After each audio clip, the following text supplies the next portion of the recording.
पता नहीं किसने तुम्हें क्या किया, पता नहीं किसने तुम्हें क्या किया।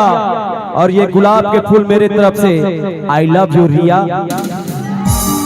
थर ना वो अब बने थर गुलाब ला ठीक। अरे सेंट चीज लेबे ना।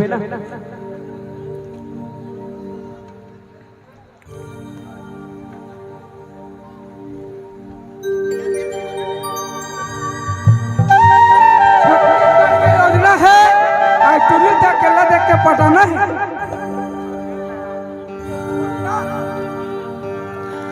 इन्होंने तोर कपड़ा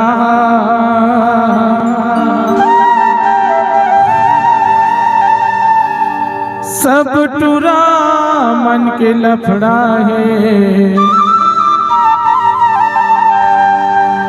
और गिला कर धकर झकर बगर गली मारेंगे तय मटर मटर। तोर जवानी 16-17 है रे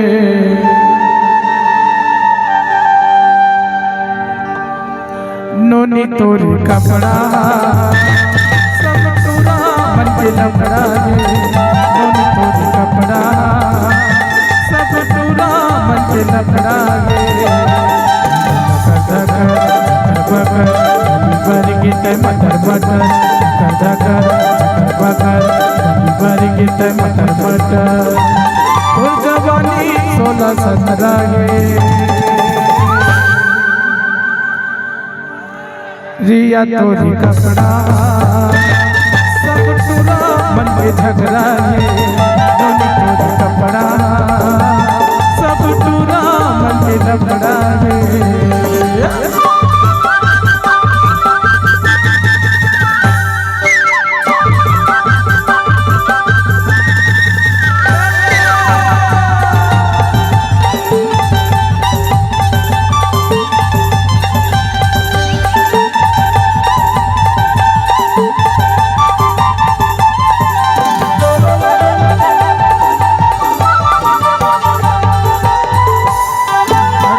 झुल रेंगना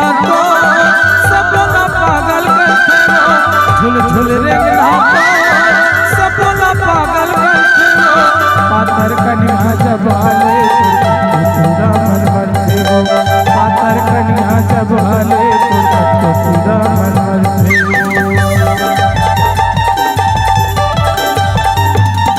अरे झुल झुल रेंगना तो सपना पागल करते हो झुल झुल रेंगना तो सपना पागल करते हो पातर कन्या जबाले पूरा बनवल देव पातर कन्या जबाले पूरा बनवल देव धकर धकर बकर भर गीत मटर मटर धकर बकर भर गीत मटर मटर। और जवानी आगे अंदरा है रिया तोर कपड़ा सब टूरा मन के झगड़ा है नोनी तोर कपड़ा सब टूरा मन के लफड़ा है।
देखे रिया तोरे कपड़ा सब तोरा मन के लफड़ा गे दोनों तोरे कपड़ा सब तोरा मन के लफड़ा गे सब तोरा मन के लफड़ा गे